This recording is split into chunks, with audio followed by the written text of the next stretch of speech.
I'm a Venice, California-born, Los Angeles-based sports fan, one that has played, coached, announced, and promoted sports my whole life. My love affair with sports started in my own backyard and has led me to this podcast. Thanks to the support of the Amateur Athletic Union in East Bay, I'm excited to bring you Sports Stories with Denny Lennon.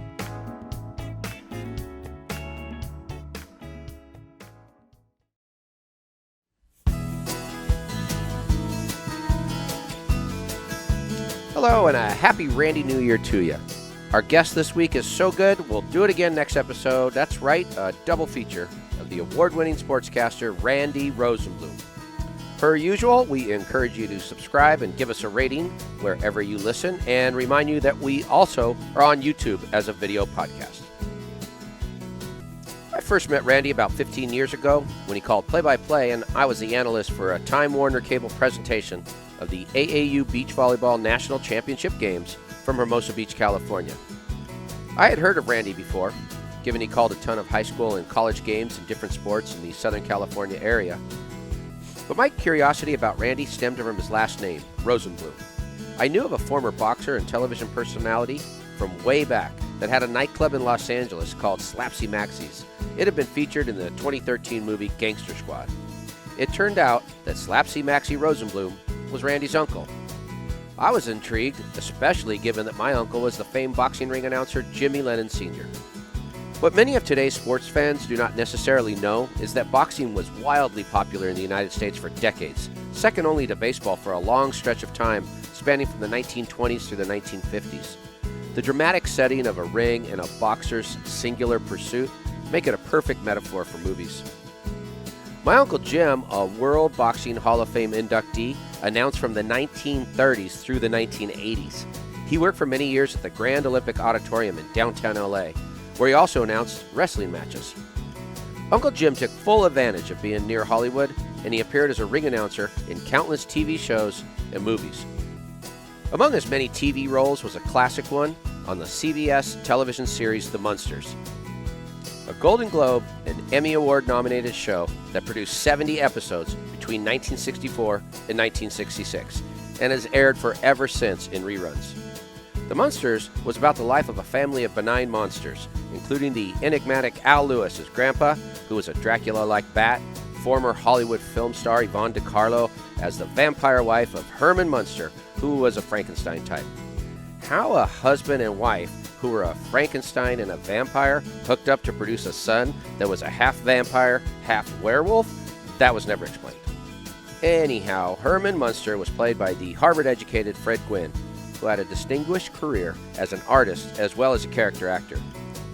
His acting work spanned from the iconic 1954 Best Picture On the Waterfront, which starred Marlon Brando as an ex-fighter doing the dirty work for an organized crime boss on the New Jersey docks, to his acclaimed role nearly 40 years later as Judge Chamberlain Haller alongside Joe Pesci in the movie My Cousin Vinny, which, incidentally, was his final role. In The Munsters, the juxtaposition of monsters that were nice and were trying to assimilate into society was spot on for the times and hilarious. In Episode 8 of Season 1, Jimmy Lennon Sr., announced as Herman Munster, wrestled in Herman the Great. It's worth a look on YouTube. Jimmy Lennon also appeared in movies from the 1940s through the 1980s, including Rocky III, the one with Mr. T and Hulk Hogan, and who can forget the smash hit Eye of the Tiger from Survivor. Uncle Jim also appeared in what might be the greatest sports movie of all time, Raging Bull, starring Robert De Niro. Since his death in 1992, his son, Jimmy Lennon Jr., has carried on the tradition. In fact, Jimmy Jr. was in the ring the night of Buster Douglas's huge upset of Mike Tyson in Tokyo. He was also the ring announcer for the Tyson fight in Las Vegas on the night Death Row Records recording artist Tupac Shakur was shot and killed. Keep an eye out for Jimmy Jr. coming to the 7428 studio for an upcoming episode of Sports Stories. But I, per usual, digress. Maxie Rosenbloom was born in 1907, back when Theodore Roosevelt Jr. was our nation's 26th president. Maxie came up as a fighter in the late 1920s, won the world lightweight title in 1932, and held on to the belt until 1934. He had an open glove style of boxing, which is how he picked up the moniker of Slapsy Maxie back when sports writers gave you cool nicknames. He would score a lot of points with the slapsy technique and he was a especially crafty defensive fighter as well. He did, however, take thousands of shots to the head. I mean, the man fought 299 times in 16 years. That's about 19 times a year, which is outrageous for a fighter. The multiple hits to the head deteriorated his motor functions, leaving him what people would call punch-drunk. Slapsy Maxie Rosenbloom took his catchy name, charming personality, and fame from boxing and became what you would call a personality. He acted on radio, television, and in films from the mid-1930s until the late 1960s. In addition to a multitude of film and TV appearances, you can catch Slapsy on a rerun episode of The Munsters, Season 1, Episode 11, The Midnight Ride of Herman Munster. Fred Gwynn, your noble efforts as Herman Munster shall not be forgotten. Maxie Rosenbloom opened his popular Slapsy Maxie's nightclub in San Francisco in the early 1940s. Eventually moved it to Los Angeles, ending up on Beverly Boulevard in the Fairfax district of Los Angeles. Today, the Beverly Cinema has taken its place. It was one of those places you see in a LA film noir movie where gangsters like Mickey Cohen would mix with Hollywood stars. Well, that was in fact the clientele of Slapsy Maxie's, where Mickey Cohen had his own table and plenty of TV and film stars came and went. Stars like Marilyn Monroe, Humphrey Bogart, and even Fred Gwynn. Max Everett Rosenbloom died in 1976 and was buried in North Hollywood. The bigger-than-life character was 68 years old. My guest today, Randy Rosenbloom, is the last living relative of Maxie, and he has co-written a screenplay of his uncle's life, Punch Drunk, the Maxie Rosenbloom story. But Randy is so much more than a screenplay writer. The man should be punch drunk himself, having broadcast thousands of sporting events over his career. Randy, however, is anything but. He's a consummate professional, always on his game. He is called, as you will hear from my interview with him, a wide range of sports, and everything from the Olympics to college to high school and more. He's a member of multiple Hall of Fames, a winner of too many awards to account for, and he's one of the nicest people you'll ever meet. Well, now that I've dropped Maxie Rosenbloom, Jimmy Lennon Sr., the Grand Olympic Auditorium, Al Lewis, Yvonne DiCarlo, Herman Munster, Fred Gwynn, Marlon Brando, Joe Pesci, Rocky, Mr. T, Hulk Hogan, Survivor, Robert De Niro, Buster Douglas, Iron Mike Tyson, Tupac, The Rough Rider, Slapsy Maxie's Nightclub, the Beverly Cinema, Mickey Cohen, Marilyn Monroe, Humphrey Bogart, and Jimmy Lennon Jr. Ding, ding. Ladies and gentlemen, please welcome to the Sports Story 7428 studio in Westchester, California, the award-winning sportscaster, Randy Rosenbloom. I'm ready to go right now. Let's see if I can do it. I've always been a choke when it came to basketball, so let's see. I know most of the people that have been on the show have been able to score, so this will be a short shot. In my best play-by-play, it's up and off the iron, so I missed again, but the rebound is good. So there we go. I actually shot it farther than I expected. Welcome, buddy. Good to be here. Good to be with Denny Lennon. Very good. How'd you do on your shot? I missed, but the rebound went in. I shot from farther out and got the rebound and scored. Well, you know, you'll join a long list of esteemed guests that have missed their shot outside. I see, but I don't know if it's really a miss because I got the rebound and I put it back up. So I got the points and I got a rebound. When you got the rebound and you're on the left side, right? Did you use the left hand? Yes, I'm ambidextrous. Then it's legit. Yeah, I'm ambidextrous exactly and I can shoot with either hand. That's exactly what Coach Wooden would expect out of you. I would think. Well, the coach taught me well. He did. I'm looking forward to talking about that. So, Randy, I was going over and I was trying to think when you and I met. And I kind of forget if it was when you first was do one of the AAU beach volleyball games, or perhaps when I was thrown into, like a Time Warner game or something like that. I believe it's at AAU. Yeah, I think that's so. when we started doing some matches. Then after we had some success as broadcasters on the AAU circuit, I believe then Time Warner realized that the Randy Rosenbloom, Denny Lennon combo tandem would work. Did we? I don't know if you remember. Those were fun days doing those games at the beach at Hermosa. But we would fly the cables from across the hotel over the streetlights, and then down onto the sand. And that didn't go so well with the fire department eventually. No, it didn't. But the shot itself was really good. It was really good. And from a perspective of broadcast television or cable television at the time, that was the most important thing. The was. program looked good.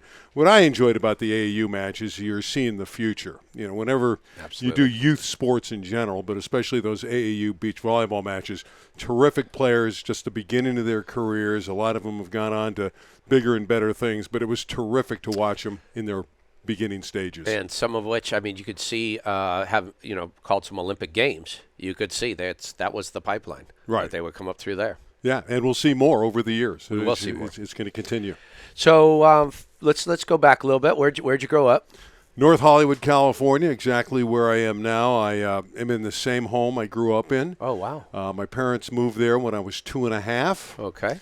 I'm a little older than that now. Unfortunately, the parents have passed away. I've changed the house up a little bit, put some dollars into it, but I'm thrilled to be back where I started. I did move away for a time. I went and moved to Canada on a broadcast project for a while, and then I was in Vegas doing UNLV sports and working at a couple different stations there. So but when my mom got sick near the end, I came back home, and when she went, that was it. I just stayed in the house after she passed away. Sure. What did your tell me a little bit about your parents? Like, what did they do? My mom was a stay-at-home mom, Okay. and I was not an easy kid. I was I would difficult. imagine. No, I was rambunctious. Verbose. Yes. Actually shy as a child, believe it or not. 5 pounds, 13 ounces. Okay. And I took that small size, and I was very shy, but I came out of it, obviously, after a period of time. My dad worked at a clothing store. Okay. Lingerie. Which one? Lucy Ann Lingerie in Where? Beverly Hills. Beverly Hills for like 20 years.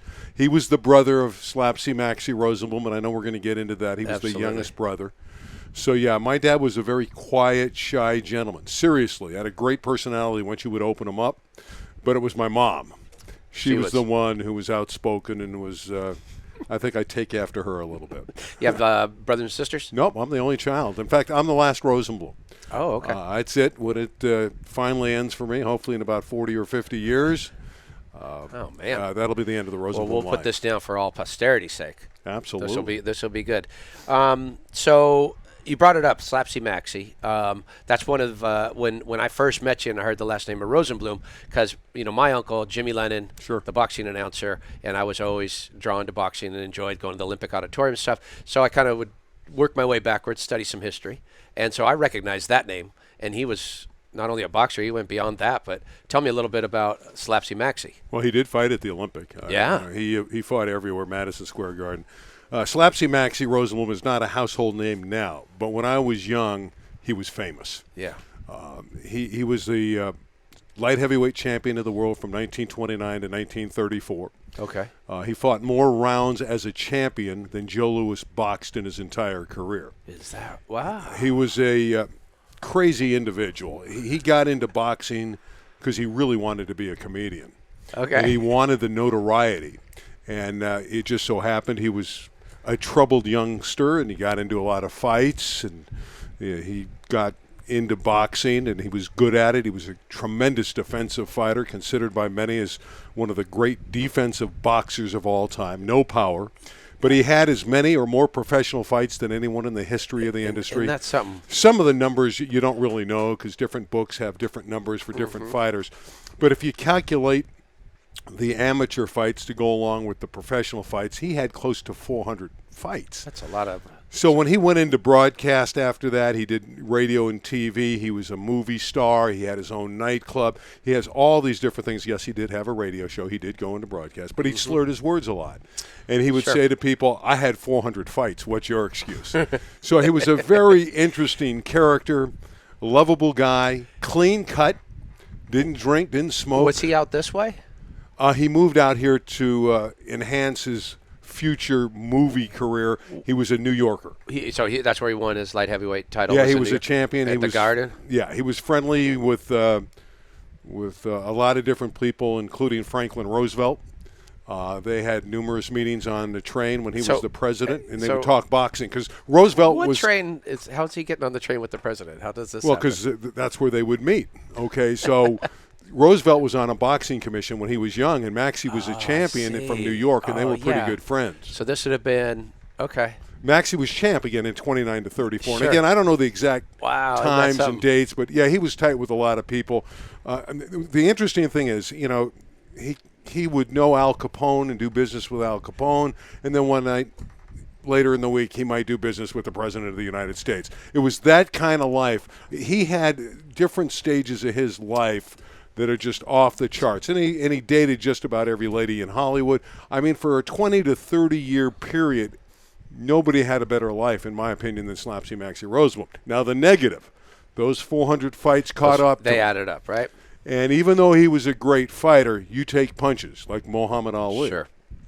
And as he got older, he did not age well, and he didn't live very long. Yeah, he died in his late 60s. 6 years, yeah. So he died, what, in like 76? Correct. So you knew him as a youngster. Very well. I did the eulogy at his funeral. Oh, wow. We were tight. I was like his kid because Okay. he didn't have any kids. He was living in Hollywood at the time, and he would come to my house, literally the house I'm in now, 2 times a week. Okay. At least once, but sometimes 2 times a week for Nice. dinner. My mom would make him dinner, and we would sit around and talk. I heard some story about he enraged Hitler at some point.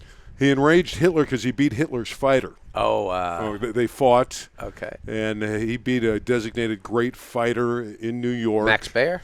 No, it wasn't Max Baer. It was, I'll think Because of the Max name. Baer was a heavyweight, right? It was Adolf Hauser. Yeah, Okay. there's the name. It was Adolf Hauser. And it was an interesting fight. Maxie controlled the fight, dominated the fight, and Hitler was not very pleased with it. And, you know, we all know what happened with Hitler, but that was a point that Hitler really got irked by when my uncle beat his designated fighter. And Adolf he had Hitler. the Slapsy Maxies. Was that like on Beverly or on Wilshire or something? It was on Wilshire, Yeah. and he had 3 clubs actually. It was now after he got out of boxing, he went into movies. He did close to 70 movies. He started with Jimmy Cagney, Humphrey Bogart. I can go on and on.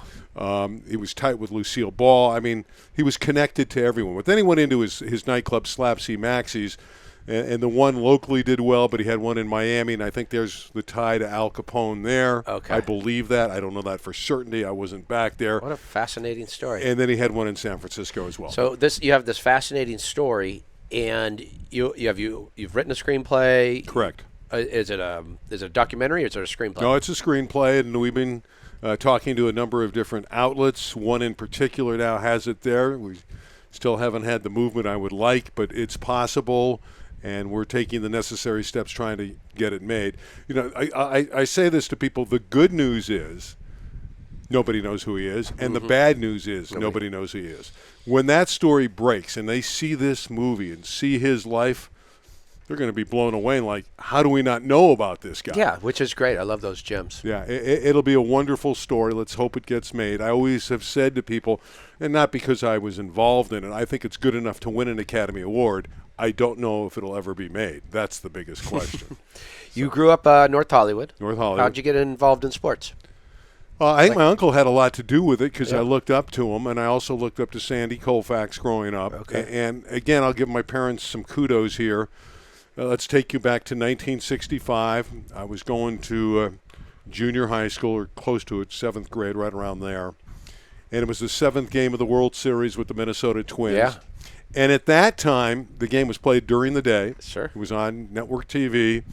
Vin Scully and Ray Scott, 2 of my favorite broadcasters of all time, were doing the game. Ray Scott was the Twins announcer, and Vinny, obviously, the Dodgers announcer. And I asked my parents, it was in the middle of the week, I said, I want to stay home and watch it. It means a lot to me. And they allowed me to do that. I wasn't sick. There's That's nothing great. wrong with me. Yeah. But they realized that meant a lot to me. And to this day, I think that's what triggered most of it. I feel the same way. I have a similar story with UCLA basketball. It was staying up late Thursday nights. Right. Because they would Sure. do them Thursday and Saturdays. And my parents saw how much that meant to me. Right. And so staying up late Thursday nights to watch UCLA basketball was everything. And I would get up, fired up, ready to talk about it on Friday with anybody that'd listen. Yeah, but this is really different in that they said, Randy, don't go to school. That's beautiful. Stay home. And I did. And then Koufax goes the distance, gets a great defensive play at third base. You still a Dodger fan? Yeah, I try not to be a fan because Yeah. I don't look at myself as a fan. I don't like that because I think it takes away from my broadcasting. I know over the years I've broadcast for so many different schools like UNLV, UCLA, BYU, Fresno State for so many years with the Bulldogs. Now I do some stuff with Cal Lutheran, and I can go on and on. And I always tried to pull away. I never tried to get close to the athletes. I can give you an interesting story quickly. Sure. Because I know time is long always of form. the essence. I'm doing Fresno State at Northern Illinois football. Jim Sweeney takes a tremendous team early in the year, undefeated, to DeKalb, Illinois. They're ranked 24th in the country, unbeaten. They go in there, and one of the administrators, who was an SID at the time, later becomes athletic director. He actually went from sports information director to AD in later years. Scott Johnson pulls me aside. He goes, Randy, we really like the way you broadcast. You do a great job. I go, thank you. But here's what we want to see. We want you to be more partial toward the Bulldogs. And again, that's tough for me knowing who I am because I like to cut it right down the middle. And again, you're going to know more about the home team because you're with them all the time. No doubt. Well, the Bulldogs come out and score first. Northern Illinois proceeds to score the next 35 points, and it's 35-7 midway second quarter. We go to a commercial break. Scott's actually doing stats for me. And I turn to Scott and I go, Scott, you got any ideas about me homering it up for the Bulldogs? Yeah, that was always, you could tell that, but Vince Scully is just iconic. And you knew he was a Dodger through and through, but he called that game as best he could down the middle, but you felt his sense of being a longtime Dodger guy. And I always preferred it that way myself. Like you mentioned, like I'd rather that game come to me straight, and I'll interpret, the homerism. I don't know where the skewed broadcasting really came from. Right. You're speaking to certain fans, and they're called fans because it's for fanatical. But I think the general public would rather see it down the middle. Yes, there is a body. There's an individual number. There's a home field or court advantage that you can they're going to perceive. love you rooting for that team. But I think the masses in general want it down the middle. That's just the way I believe. You so that's junior high. So now what's the first team do you remember playing on, like an after school team or something like that? What was your junior high? Walter Reed. Nice. In the San Fernando Valley, still there. Do you remember playing on a team there? Or I remember hitting a home run in an all-star softball game against the faculty. Nice. I struck out the first time. Bradford May, who now is my director for the Slapsy Project and a very famous director doing a lot of Hallmark movies and a lot of other stuff. Bradford's a great guy. He was managing my junior high school team. I strike out, and he comes up to me and he goes, Randy, I may have to pull you if you hit like that again. Next time I come up, I hit it into the street, hit a home run, and I was the hero for a minute. Isn't that fun? How you remember these things? Yeah, that'll never forget. That's a childhood memory. Were there other adults that took an interest in you towards athletics and kind of moved you in the right direction? Well, another interesting thing about in junior high it happened as well is I flunked my shot put test during the regular year. Shot put test? Shot put. We had a test on how far you could throw the shot put. So specific. Is that the only thing? You took like a math test? I don't remember. Like, okay, I'm sure we had. Well, those I failed for sure. But we took a shot put test, and I flunked. So I'm sitting. Wait.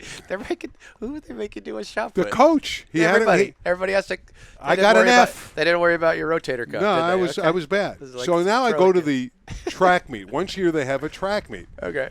And in the bigger division, which I think was the C's at that time, they didn't have enough guys. And the coach turns to me and goes, Randy, get in there. Get your clothes. Get in there. Get your gym stuff on. I go, Coach, I flunked the test. He goes, I don't care. I need a big guy. Get in there. I go out. First put, I take the lead. The second one, he says, throw it out of the ring. I set a record which lasted 8 years. Come on now. No, true story. Wow. Went on, didn't break. I broke the 8th grade record. That was in 7th grade. Broke the 8th grade record, missed by a few inches in 9th grade, and was an all-league shot putter in high school. Who was that coach? Mr. Walters. Ken Walters. Ken Walters. I love it. Walters, yeah. I like those names for the past because I like to think, too, because I coached in elementary school for so long. Right. And they have so influence you know what on it's you. like to get a young athlete started, and there's just that moment where it clicks.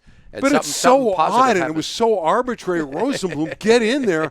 Coach, I flunked. Why do you want me out there? But I reacted to it, and, man, I was a strong cat. Here's another thing. When I was in high school, I never worked out. I played football, and I threw the shot put. I was the strongest kid in the school. In high school or high school? In high school. North Hollywood. This is North Hollywood. North Hollywood. You know me, Huskies. Denny. I leap around. Were you the Huskies? I was a Husky, yeah. Yeah. I was the Husky, but I was big. Did you shop in the Husky boys section? Yeah, I was. I had to with my size.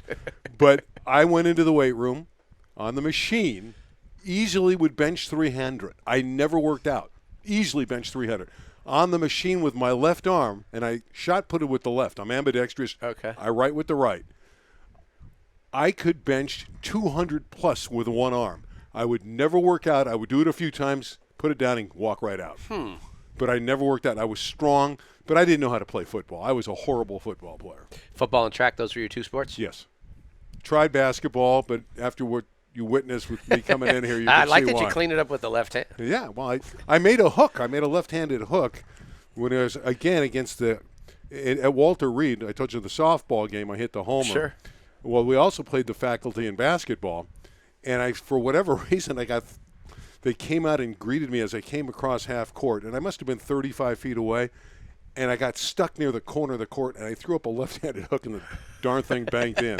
But I was not a very good basketball player. I was athletic director at a Catholic school, 8th grade level and under, and we would do a game versus the faculty. And then this one year, this new teacher came in, and she was a nun, but she happened to be a black belt in karate and very athletic. And when she started injuring all my players, I had to cancel that series, Randy. I had to cancel that series. Sister Martha.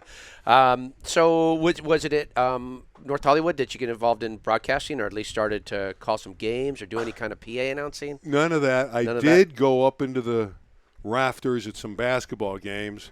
I would know our players and make up names for the other team. Today, everybody knows everybody. But back when I was in high school, you didn't know who the opponent was in terms of their names. And I did do some basketball play-by-play in the stands, but really never thought about it until I was flunking out at Valley College. Now, did you also like turn down the television and call those games and things like that? I remember not until much later. Later on. Okay, but Valley College was this Cal State Northridge Valley College? L.A. Valley College. That's a precursor to Cal State junior Northridge, college, right? before I went to Northridge. Okay. See, I had very poor grades because I just had no concentration. I mean, I was a C, D, F guy. Those are my. In fact, those are when I take an eye test. Those are the things that come out. C, D, F, because that's all I could see. And so I was fortunate enough to finally get out of North Hollywood, and I obviously didn't have the grades to go anywhere. I never even tried to take an SAT or anything, and I went to Valley, and I was flunking out there. And I was fortunate enough to get through the first semester, and I was on probation, and I was walking by the radio room, and someone said, hey, you ought to try it. And I said, hey, is it an easy grade? And he said, yes. I said, I'm in. So I went in, and the only thing I knew was sports, and it immediately clicked, and my grades flipped. And in 2.5 years, then I went to Northridge, had no problems. And what did you call for their radio station? The college's games? Which one's at Valley? At Valley. No, I didn't call games there. I just worked in their radio room where I was a DJ. I was doing all that. Okay. Now, I did get my first professional job when I was there. I did some play-by-play for a cable company in Newhall. Okay. I was making $10 an event back then. Who did you call? What game? Hart High School. We were doing Saugus Speedway. Doing some auto racing, which was pretty good. I don't remember the guy's name, but he would drink and smoke in the press box. It was tough to make it.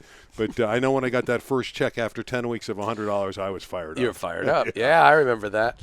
What was so that would have been your first professional job, but what would you consider like, your first break where you really got? So you're probably at Cal State Northridge now? Yeah, I moved on to CSUN. It was Valley State, which changed to Cal State Northridge while you were there or when before? I was wow! There. Oh, look at that. So it changed when I was there, and then at the end of my last semester, I get hired by Theta Cable TV. What cable? Theta Cable, Santa Monica, West Side, biggest cable system in Southern California. And I went to a couple of my teachers and said, hey, I may quit. I may walk out. And they were kind enough to let me write papers. and were giving me C's and B's. I actually bargained with them, and then that's how I got out on Okay. them. So I wrote some papers for them, and I went out and I got the Theta Cable job. And at Theta Cable, I did Santa Monica City College basketball. I did Pepperdine sports. Okay. And that was the first big break. I was able to do games with Dennis Johnson, great basketball player. Of course. Didn't they make NCAAs? Yes. With him? Yes, they did. Yeah, they did. The 1 year he was there. You know Yeah. your stuff. Yeah. 75, 76. Yeah. DJ, Flinny, Ray Williams backcourt. Nice. Dick Scophammer, Marcos Leite, and Ollie Matson Jr. Ollie Matson Jr. That's the starting Because five. Ollie Matson was a great Football player out of Ohio or something, right? Yeah, okay. They upset UNLV. They upset USF So they- and won the conference. Now, and was Tarkanian the coach of Oh, yeah. They were UNLV at that point, or was he 24-2. Long Beach State at that time? It was UNLV, and they were Wow. 24-2, and they were in the top 5 in the country. And Ollie's jump shot beat him from 14 feet at the buzzer. I believe it was 94-92. And I remember Bryant Gumbel coming to me after the game asking for the tape to show it on KNBC, the final shot. Brian Gumbel. Yep. Oh, that's right, because he wore KNBC. He was at KNBC at the time. It's one of my hopes that doing this podcast, as things start, that like a guy like Ollie Matson Jr. just happens upon it, and then he hears his name. Right. Like I really, because I think there's so much emotion that triggers in through athletics that you remember these things forever. Like I used to have to explain that to parish pastors. Mm-hmm. They would always say, "Well, these kids, they remember how many points they scored in a basketball game. They can't remember my homily." And I was like, I'm telling your father something about athletics, Other than the Colfax 65 situation, the closest thing to my heart is that Pepperdine team. Gary Colson was the coach. I later worked with him again at Fresno State when he was the head coach there. Saw him again when he was in New Mexico in between the two jobs when he was in Albuquerque. But I remember those guys. I mean, DJ, the Hall of Fame basketball player, unfortunately passed away when he was 50. Ollie Matson, still on Facebook with. Dick Scophammer, still amongst the leaders in scoring and rebounding in school history. Their center, Marcos Leite. Interesting story from Brazil. Maybe the best center in the country. I believe a couple things about that team. They lost a tough game to UCLA in the tournament at Pauley. So I believe they win that game. 76. I believe they beat the Bruins. Is that after Wooden? Yeah, this is So this is 75. Gary 76. Cunningham. It was Cunningham's first year. Yeah. Okay, it was Cunningham's first year. I believe the Waves win the game if it was not in Pauley. If it was not at Pauley. Okay, but the interesting thing is Pepperdine only had 5 good players. Their bench guys, huge drop-off. Sure. Bruins had 8 They to had 10. guys sitting number 12 that could be starting some. Oh, they would be big players at Pepperdine. Sure. But I remember Dennis Johnson jumping against Richard Washington. And he controlled the tip. And Washington was an All-American, 6'11", and DJ was 6'4". And then he stole the ball from Andre McCarter at half court and laid it up. And it was the steal and that jump ball that got him drafted. The NBA saw what he did. And I talked to Andre McCarter in later years, and he told me he was a great point guard for UCLA. Sure, he was great. He said that's the only time he ever had the ball stolen from him. What did it take you from there? So you're doing all of those. You graduate from Cal State Northridge. Yeah, Found a way to graduate, did you? Yeah, somehow. USF basketball with Cartwright, Hardy, and Boynes. Bill Cartwright, Winford Boynes, James Trouble Hardy, all three You played called in the the USF games? for a couple of years. They have a real great rich history in basketball. Yeah, I did the TV. Because from the Bill Russell leading forward, they've always had a strong. And they were number 1 in the country, and I was there. Wow. And they got upset, but they lost to Cal State Florida in the NCAA tournament. But they were a tremendous team. 5 great players. The 3 NBA guys. Everybody knows about Bill Cartwright because he later went into the NBA and played with the Bulls with Jordan and won some NBA championships. But those were great teams, and I remember those. I was the color analyst on those. I didn't do the play-by-play there. I did color, believe it or not. I work with Joe Angel, who has always done a lot of Major League Baseball, and John Miller, who was the voice of Orioles. Yeah, the Orioles, the Giants. And then now Major League Baseball. Yeah, he's doing the Giants, and he did Major League Baseball. He was ESPN's number 1 guy on Sunday Night Baseball. Vin Scully impersonation. Right, I was at the table, and he would do it. He's hilarious. Yeah. One thing about John, he always looked old. He looked like when he was young, he looked old, but he's never changed. Yeah. So now he's a little bit older. He looks great. Yeah. So it's come over. So now, is this around the time that you got to work with Coach Wooden? A little later, a few years later, jumping forward, I was fortunate enough to get hired to do UCLA basketball. I was actually out of work. No. I went from out of work to the voice of the Bruins on network cable TV. So network cable TV would have been like some kind of cable. USA Network at the time, and the last year I did it with Ann Myers on ESPN. And this is right about when ESPN comes in, maybe? Well, I did. ESPN's 83 or I something. did 82. That was my Okay, first year. wow. I did 82. So you're charting new territory. 84, right in there. But the first year I was on USA Network. So get this, I do the package. It was a handful of games. Coach Wooden was going to be my color analyst. I get a call from the packager going, we've added one game to the package. It's the first game. I go, great. He goes, one thing. It's in Tokyo, Japan. I go, I'm in. So they played Temple in Tokyo. Oh, wow. I did half the game play-by-play. The Temple announcer did the other one. The Bruins blew them out in the first half at Yoyogi Gymnasium in Tokyo, Japan. What was it like working with Coach Wooden? Was he in coach mode at all, or did he have the distance? Because this is about 7 years after he had been the coach. Fond memories. One of the things I wanted to do, and I wanted to establish it early, that I had respect for the coach. And I told him, Coach, I'm going to call you Coach on there, but I might call you John at times, and I don't want you to be bothered by that. I just want to change it up a little bit. And he said, no problem with that. Right. And we had a good relationship. He was just another guy in the booth, but I tried to tell myself growing up in Los Angeles, watching all his championship unreal. teams, he's not just another guy. Not just another guy. But the hardest thing is we would shoot our on-cameras on the floor at Pauley Pavilion, and we'd go upstairs to do the play-by-play. Sure. We do on top. Well, Coach would start signing autographs. People would start coming up. And I was the bad guy on all home games. So you had to. I had to yank him out of there, or he would have stood, and we would have missed our – He's so I mean, polite. but again, He's such a nice guy when he does that, yeah. Yeah, but our on camera would have been good because that was on tape already. But Coach, we got to get upstairs, so I had to do that every time. So, and the did one you find him to be a good analyst? I thought he was okay. Again, Yep. I was into my thing. He had insight, obviously. I've worked with greater color analysts if you're just breaking them down from a broadcast perspective. But heck, he's John He's Robert Coach Wooden. That's right. So Was he afraid to be critical of players? I don't remember that. I think he just kind of saw it as he the saw side it. of him that I enjoy so much digging in, because we work with the John R. Wooden course and with Wooden's Wisdom on this podcast, both of those groups. And so just digging into his archives and stuff, some of the clips of him when he gets a little riled up are fascinating. He is a competitive guy. You can't do what he did without being competitive, yet he'll always talk to you and say, we never mentioned the word win. Right. We always talked about this. Oh, wow. This guy, he was a competitive guy. So I just wondering if he just like turned it off, or if he was saw able to. it once. I'm not sure I really should share the story, but Please. I will. This will give you some notoriety. The producers wanted – Larry Brown was the head coach of the Bruins when we were doing the games. The producers wanted John Wooden to interview, coach with coach, that we're going to put into the show. Larry Brown turned him down. Oof. So one of the SIDs came over and told the coach, Coach Brown doesn't want to do it. We'll get you an assistant if you want. And Coach, that wasn't what the producers wanted. That's the one time he was irked, and I kind of had to settle him down.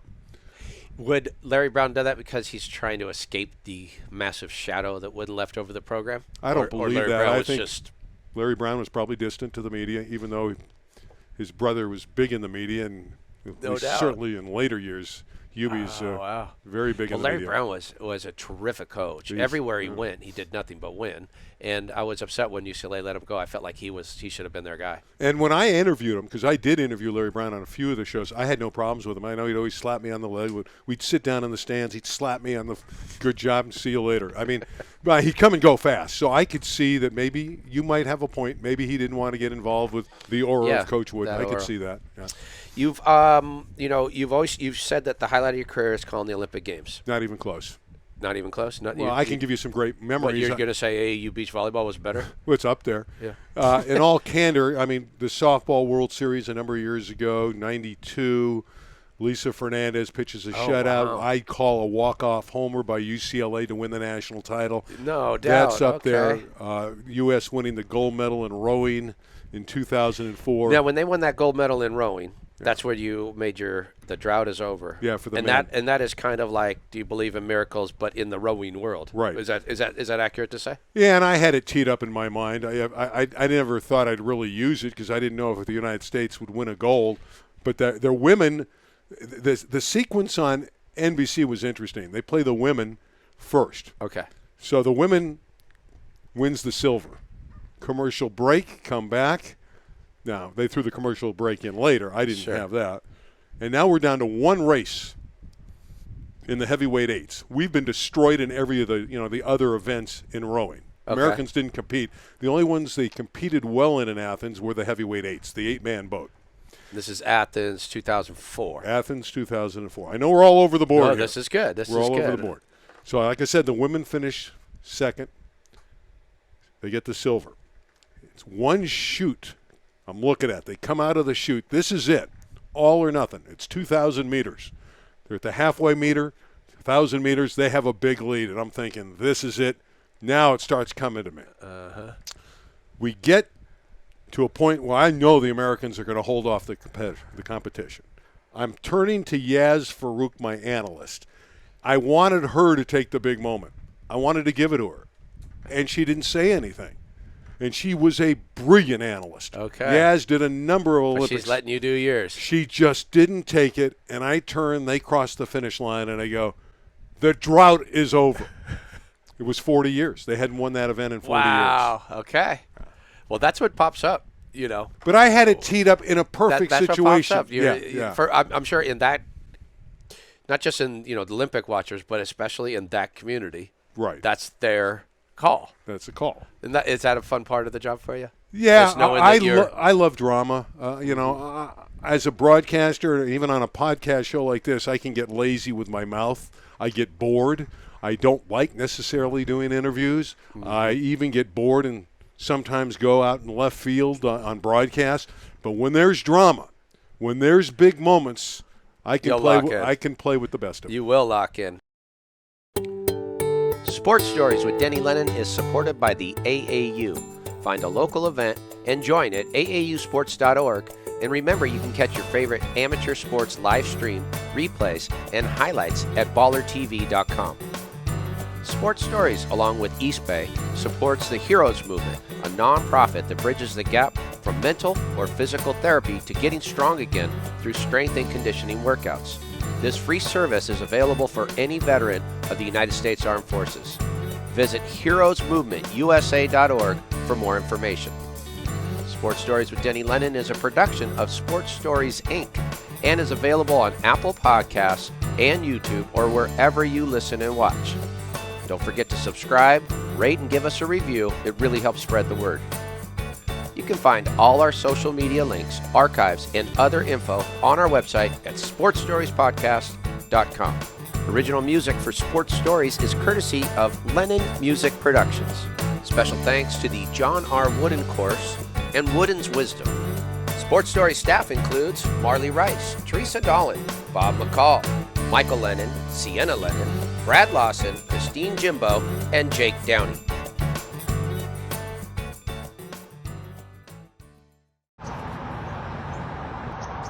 Kick it out, Book!